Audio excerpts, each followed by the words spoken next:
迎收看关键时刻，我是钟浩和。我们都知道，伊朗为了弄出核武器，真的是用请全国之力是在做。你看到《纽约时报》怎么讲？他说，现在美国跟伊朗要举行一个会晤，而会晤里面他有提到最关键的事情是什么？除了各国要进来之外，相关的人士要进来之外，竟然有人说伊朗要让步了。他说，伊朗愿意关闭或暂停其核子计划，这是一个重大的让步，而且他们要朝去年美国的方向来进行，等于是他要把他的浓缩铀把它运到俄罗斯去。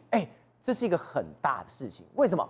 为什么会运到俄罗斯去？这代表美国跟俄罗斯，川普跟普丁，难道已经谈好什么秘密协议了吗？在今天所谓的中东的这个问题上面，我们完全没有看到中国的角色是在里面，而且让习近平更害怕的是，他是眼睁睁看着俄罗斯把他的老弟伊朗给卖掉了。对他来讲，国际上没有地位之外，那你有一天如果你也把我卖掉，那该怎么办呢？好，我们现在介绍今天的来宾。第一位，财经专家黄世聪，大家好；时事评论员张宇轩，好；资深媒体人姚慧珍，大家好；教育专家林廷辉，大家好；好，最后资深媒体人吴正峰，大家好。世聪哥，真的一切峰回路转。之前伊朗，我在讲是伊朗他过去怎么样去轰，怎么去制裁他，包括午夜重锤、钻地弹下去，他的浓缩铀继续转移、继续弄、结果没有想到，他现在请全国之力要做的核武器。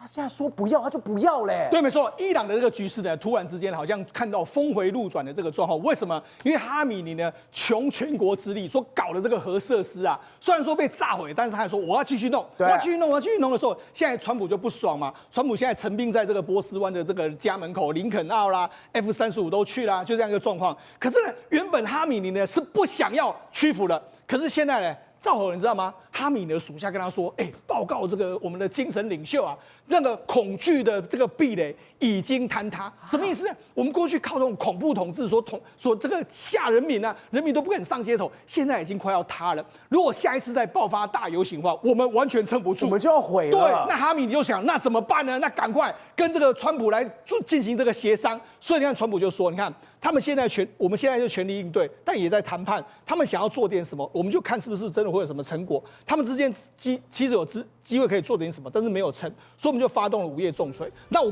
不认为他们会想在这种事情再发生一次，但他们的确想谈，我们现在正在跟他们谈，没有错。所以川普的意思是说，我们在跟他们谈，没有错。好，那谈的时候，今天传出一个最新的消息，最新的消息是什么？美俄之间居然有一个协议，那好像就是说啊，我们好像已经把中东这个问题搞定了。对，怎么搞定呢？伊朗现在就说，好，我决定了，我要关闭核设施。那关闭核设施来说的话，那浓缩铀呢？它浓缩铀最后要交到俄罗斯去，而且他说什么？他是照美国的方案，对，把它交到俄罗斯去。对，我再说一次美国知不知道这件事情？是。普丁知不知道这件事情？因为东校送我这个地方，是，所以美国跟俄国你偷偷搞一个地下协议。对，没错。好，那这一觉醒来说的话，这个中国完全在状况外。为什么完全状况外？我们跟他讲啊，伊朗的投资，你知道谁去那边投资最多吗？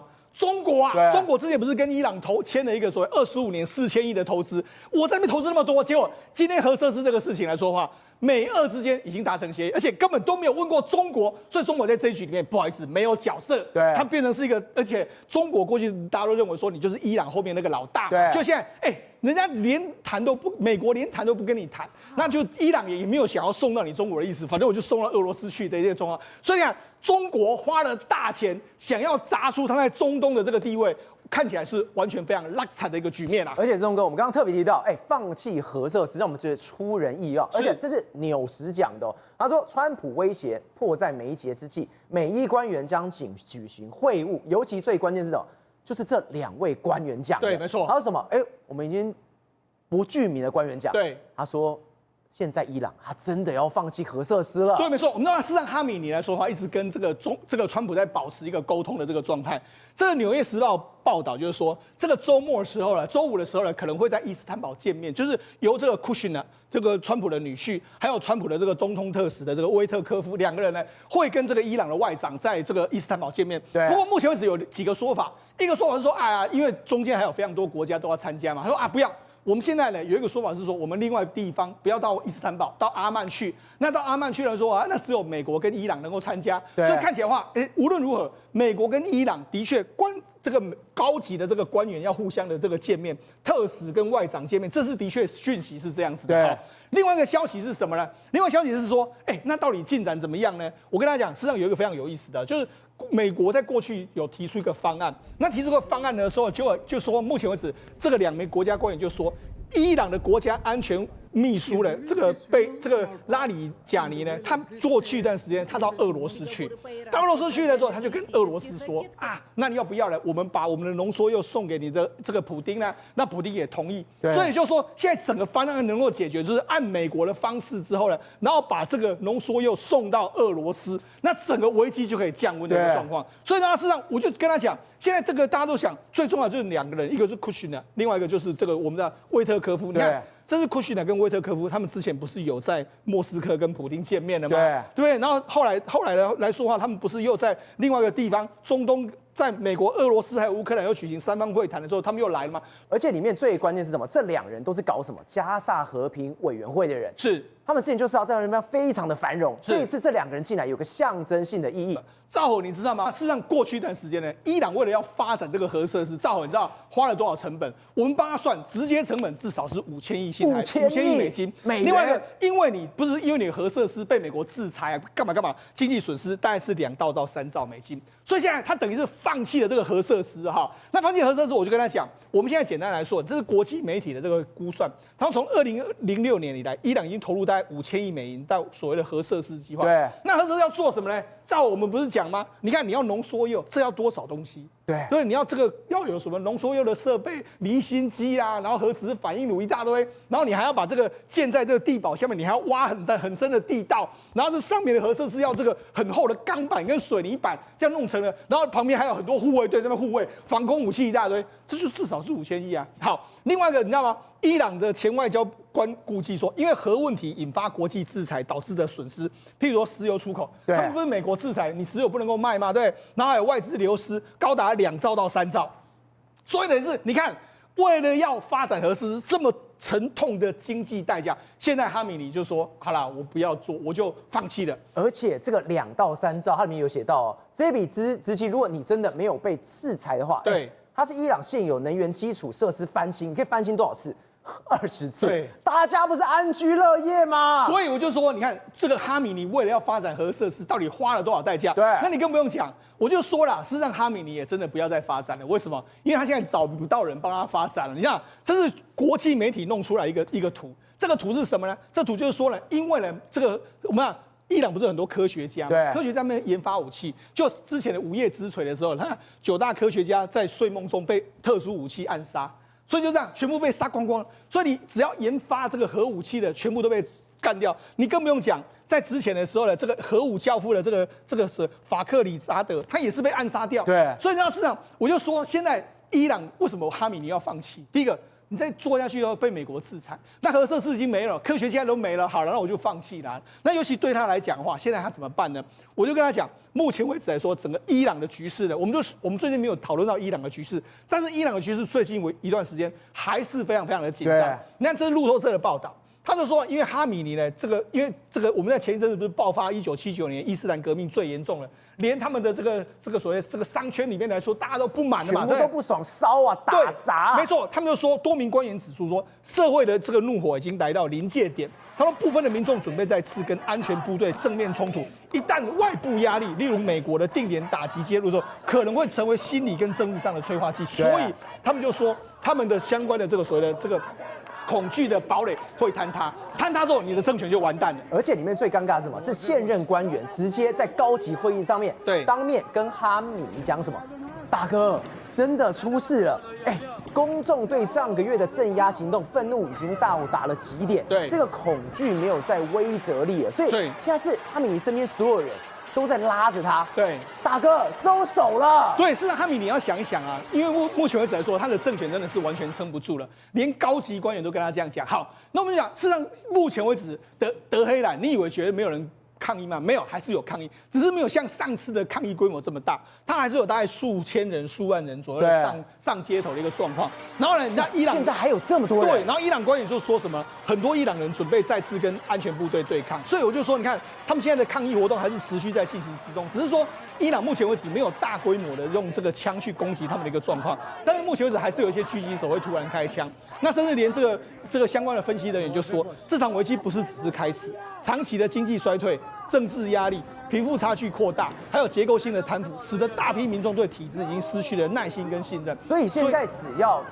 美国或者是怎么样，对，出一招，对，骨牌效应就要来，是那个压力锅是整个完全就要爆炸。没错，简单的说了，伊朗的政权现在就是在悬崖上面，美国只要轻轻的一推，外力一推之后，它可能就完全摧毁。所以这也是为什么哈米尼最后会觉得说，好啦，那我就放弃嘛，为什么要跟俄罗斯达成这个相关的协定？好，那当然了，所谓外力是什么？外力当然就是美军就在你的家门口嘛，对，在你家门口的话，你怎么办？事实上，我就讲，现在川普去年可以发动午夜之锤的时候，他当然这次再锤你的话，你绝对承受不住嘛。那但是问题是，伊朗他也去尝试说，哎呦，不能够只有你来我家门口，我也要去搞你一下。好，所以呢，伊朗就出动什么？伊朗目前为止有2个武器，一个是无人机，我们知道伊朗的无人机非常厉害，另外是他们革命卫队有所谓的快艇，哈。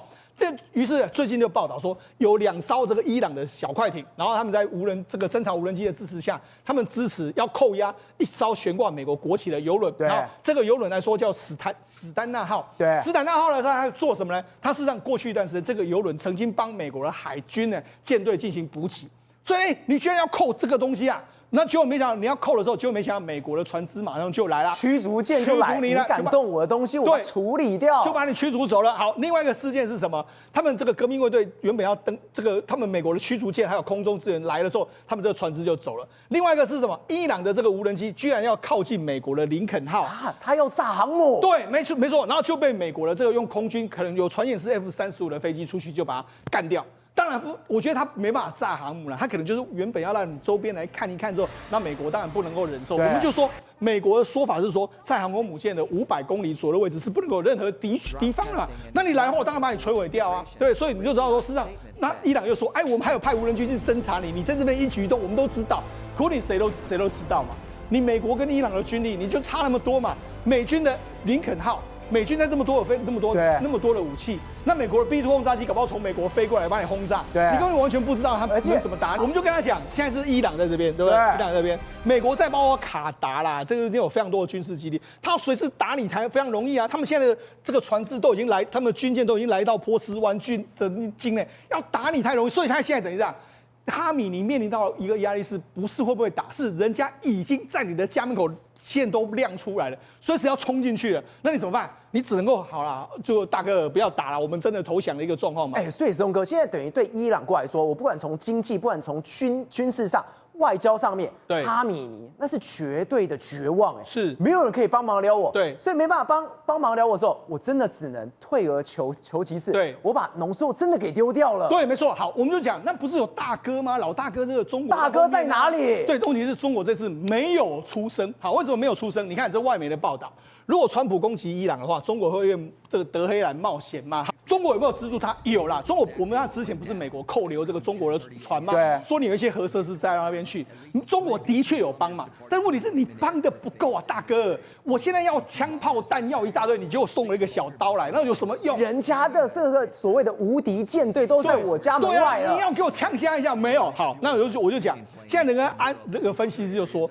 各方不应该高度评估了北京捍卫伊朗政权的承诺。哈米尼也看清楚了啊，中国你的不好嘛，那怎么办？我就只好靠俄罗斯。对，那俄罗斯当然，普丁这时候也会趁机勒索，对不对？他说啊，你浓缩送到我这边，我跟美国达成这个协议，所以才说美俄2个国家呢达成了伊朗的这个核协议。事实上说真的，就是2个国家联合出卖了伊朗嘛，就这么简单。那现在哈米尼呢？我就说哈米尼，你看他要绕跑之后，他要跑哪里去？他也要跑到俄罗斯啊，他也没有跑到中国去啊。所以你讲，中国在这一局里面彻头彻尾都没有角色。不是，那我觉得中国那也太坏了。第一个，他没角色之外，第二，他还剩下人家趁你病，对，要你命，对，你们不是铁杆兄弟，你们不是盟友吗？我就跟你讲。中国为什么让人家觉得说，哎，你好像不是这个大哥的风范？为什么？我就讲，哎，大哥应该出来挺你，对不对？对，就大哥没有，大哥在你有难的时候还跟你偷占小便宜呀、还想要从你的这个口袋里面挖钱出来，你说这是大哥吗？为什么这样说？你看，因为前一阵子我们知道。山东目前为止有非常多地炼业者，所以地炼业者就是中国的小型的炼油厂。对，那中国小型炼油厂，他们过去从哪里进油？委内瑞拉，这个委内瑞拉也有，对，然后这个伊朗也有。那委内瑞拉来说，因为委内瑞拉现在没办法啦，委内瑞拉已经被美国这个 close 掉了，美国就说 OK 啦，美国我们顶多给你5块的折扣而已，哈，你可以运我们委内瑞拉油，但是给你5块折扣。问题是还是很贵啊！现在一桶原油这个60、70块，你5块折扣还是65块。那他就说什么？那我们就去买什么？买伊朗，因为伊朗目前为止来说它的每桶的折价大概折12块左右啊，便宜多了。对，所以他们现在目前为止拼命的进伊朗的油啊。不是，可是伊朗现在不是最惨的时候吗？对，结果没想到他就在你最惨的时候就赵和，我知道你现在这个手头吃紧，那过去一桶油你折5块钱，那麻烦你现在折12块，或者折更多。那你如果换成是你是小弟，你觉得怎么样？不是我只能吞吗？我气都气死了。对，趁全世界都没有人跟我买，你还那边给我装，说你是帮忙我，对，没错，吃定我了。对，你看假狼告告，他们之前不在社论批评过这个伊朗，对不对？好，那我就跟你讲，那如果我大哥我今天是这样做的，换成是你是小弟，你怎么想？当然不要跟你往来。所以来说，在这一局来说的话，中国所有的行事作风，或者说从美国的作为、跟伊朗的作为，甚至俄罗斯的作为，告诉你说，中国你要想跟美国掰掰手腕，成为所谓的G2国家，其实距离非常非常的远。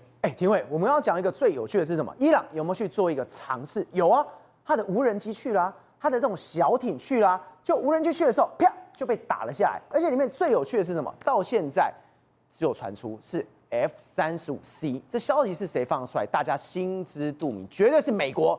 重点是用什么武器打下来，没有人知道，还在卖关子。而为什么今天会有 F-35C 的这个传言出来？我刚刚讲，美国是在展现它的肌肉吗？以及它要展现一件事情，我们最强的黑骑士部队就在你家外面了。对，这个伊朗本来就是制造无人机的最重要的国家之一。之前在俄乌战争当中，它也提供俄罗斯相关的无人机的武器。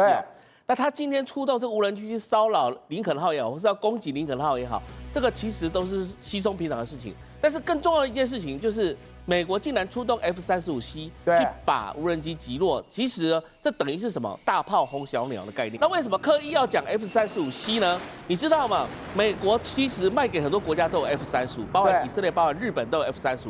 但是这一套的 F-35C 它是针对航母所设计的，就是说它本身来讲是提供给这个美国海军陆战队，然后能够像你看我们看那个阿汤哥的电影当中，他是驾驶的这个所谓的这个大黄蜂的这个概念的时候，就可以想象得到，如果今天全部改成 F-35C 的话，那这时候就是发挥它战力的时候。对，今天他告诉全世界的意思就是说，我今天 F-35C。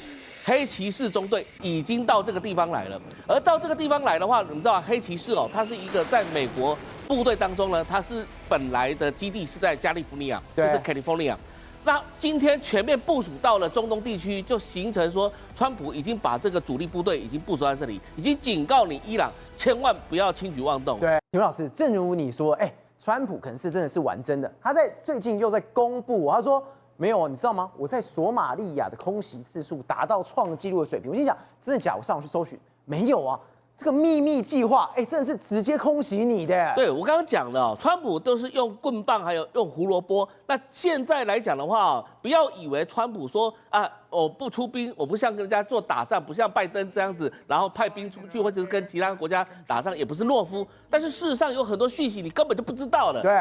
川普私底下来讲的话，你知道啊，索马利亚我们最重要是什么？出海盗，对不对？对。那索马利亚内部来讲有很多 IS， 就所谓的伊斯兰的这个基本教义派的。对。那现在呢，川普竟然有人统计啊，在去年川普上任的时候，一直到现在1年多来啊，竟然在这个索马利亚这个地方呢，空袭了将近144次啊！144次，144次是什么概念？你知道，光是川普第一任期、拜登任期、奥巴马任期，整个加起来来讲的话，根本不到这个数字。那显然说，川普2.0来讲的话，川普是杀红了眼。什么叫杀红了眼？我也不告诉全世界这样的一个情况，我就什么直接用实力的方式，用武力的方式，直接去摧毁我的敌人。对，所以今天你不要去这个挑战，那个卢比奥讲的嘛，不要去挑战川普的决心了。对，川普今天想要做什么事情，在2.0的时候绝对会做，绝对会实现它。所以今天我们特别要注意到一点哦，伊朗他现在就是必须要接受川普的条件，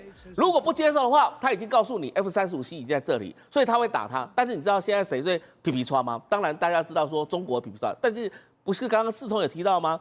美国跟俄国之间可能有一些私底下的协议，为什么呢？因为现在伊朗最重要的当然是俄罗斯没有错，但是你知道吗？有可能是中国把伊朗出卖掉了。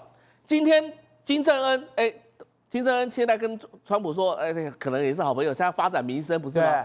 然后呢，普丁他现在在俄乌战争的时候也跟川普在谈事情，对不对？然后伊朗现在也在跟这个川普在谈事情啊。但是现在有可能哦，你看中国他现在也吓到，为什么？因为他也认为可能俄罗斯普丁会出卖他。对。所以今天有可能到最后，你看4月的时候，川普跟习近平不是要会面了吗？对。可能习近平。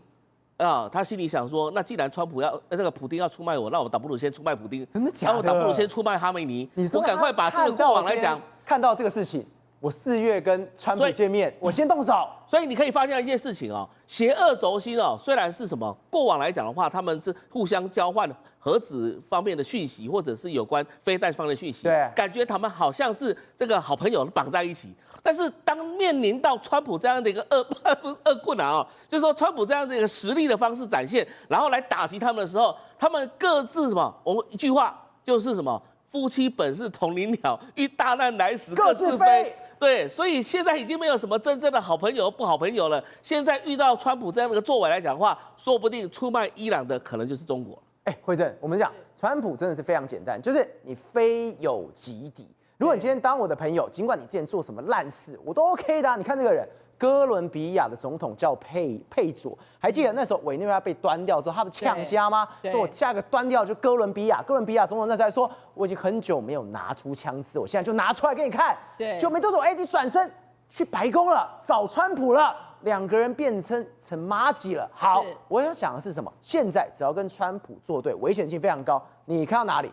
古巴这个地方，我说古巴最近已经遇到一个史上最寒冷的2月份，已经到0度喽。结果不要忘了，川普现在竟然在干一个中国古代最常干最狠的事情——围城。怎么样去围？我断你的水，断你的粮，断你的油，我断你的电。他现在要把古巴全部像是这样子的方式，让他们变得非常惨。应该是说古巴现在面临到可能是最寒冷的一个冬天。那这个最寒冷的冬天已经是证实，就是说现在因为它气温竟然是0度，这大概是1990几年他们有一次是0.3、0.6度左右，就没有想到这2天气温直接到了0度啊，所以他们就说哇，这个史上古巴最寒冷的冬天，结果。过去的那个冬天，之前最冷的那个记录，你还有石油可以烧，你还可以发电，你还可以取暖。就现在情况，古巴因为失去了墨西哥给他的这一个原油情况之下，天哪！他们说可能在3个礼拜，古巴就会陷入全面性的一个黑暗。而且这是谁这是川普干的，把委内瑞拉端了之后，等于是把古巴的石油线断掉，对不对？也把墨西哥也施压他，你不准把石油送到古巴去。结果人家现在这么冷，是你知道他们这个整个冷是从这个佛罗里达州一直往南啊，所以连古巴也难逃这一波的一个冷气团。而更可怕一件事情是，如果你还没有油，你还没有电，天哪，那你能怎么办？所以你知道吗？之前这个委内瑞拉每个月都还会有船到古巴去嘛。后来是墨西哥有他们给他们一个 promise， 就是说我每天大概给你1.2万桶的原油，让你支应你的古巴境内最基础的最基本的一些所需。光他们之前经济已经本来就快要崩溃了，1年之内他们的汇率竟然急贬了30%。现在你知道，连他们的批索要去买油买不到油，他们的加油站只愿意接受美元。那你本来就没有，古巴人哪里有美元啊？所以这就很可怕。你看整个哈瓦那，他说哈瓦那以前是大概一两天就停一次电，现在完蛋了。他说1天可能超过了停电的时间，再超过这个每天都在停，个5个小时、10个小时这样。你看一片漆黑啊，都是暗的。而且这是在哈瓦那，也是他的首都就结果民众变成怎么样？你竟然要靠烧火来照明，然后呢，还有被人家目击到什么？你的所有的十字路口都没有那个路灯，还有也没有这个号志，因为全部都停电，这真的是太可怕。然后他们有的人就说：“我跟你讲，我是古巴人，我们以前一个礼拜停1天2天很正常，我现在是天天停一次，甚至停了12个小时。你看。”完全没有灯，在红绿灯，你什么那给无政府状态了，真的完全无政府状态，再加上你又晚上一片漆黑。他说事故，你看事故非常多。你现在看哦，那是因为你还有油哦，你汽油还有加。如果未来刚刚提到了美元才能加油的情况之下，那我问你这些车怎么上路？所以哦，他们就说他们现在可以省，比如说你以前用洗衣机，对，全部用手洗，没有什么洗衣机了，能省。你看这个用手动式洗衣服，手动洗衣机，我还可以健身，他就告诉你好啦，往好处想，我还可以顺便健身，很可怜的。那你要知道，现在的人手机不离身的，那你现在手机怎么办？没有电，你看。大家看嘛，现在的手机完全没有办法充电。你看到这个，这是每一个人都把延长线直接拉了出来，在大马路上充电的。这太惨了。他们过去是每一个月可以登记加1次油，现在油已经完完全全断了。尤其计程车司机变成什么？变成3轮车了，我就去踩3轮车了，甚至搭公车的人。没有车可以搭了，只能用步行的了。对，然后还有之前还有一个那个花钱去买电动车，说可以电动车可以解决掉你那个汽柴油那么贵啊，不断的飙涨。结果天哪，现在没电了，所以电动车也是没有办法嘛，没法都行啊。所以他们就想说这个问题更重，而且我跟你讲更可怕的是什么，你知道吗？你的很多的医院，我跟你讲，医生是古巴一个非常重要赚外汇的，对，因为他们以前古巴就是卡斯楚的时候，他们就觉得说，我们有非常多的非常优秀的医生，就出口到委内瑞拉，出口到巴西，去帮人家看病、看眼科、看什么科，他们赚的钱全部都是变成国家的外汇，所以他们就是一直用这样的方式来赚。他们1年可以赚110亿，美元，很可怕的，很可怕。结果现在你知道吗？委内瑞拉这件事情之后，现在是基于美国的一个施压之下，委内瑞拉的那一些古巴医生全部包括款的回到巴西了，回到古巴了。所以代表什么意思？现在连医生外交、医生赚外汇的这件事情，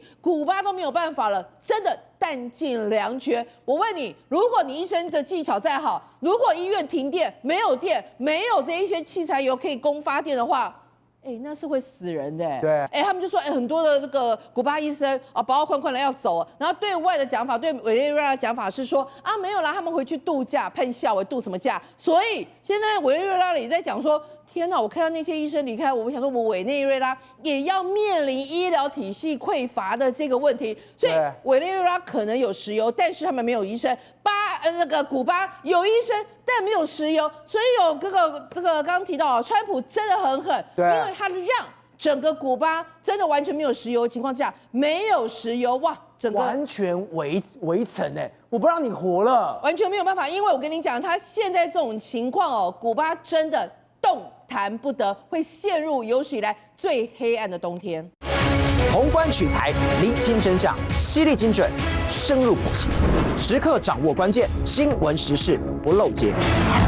老时段，新气象，我是钟浩和，关键时刻2.0全新出击。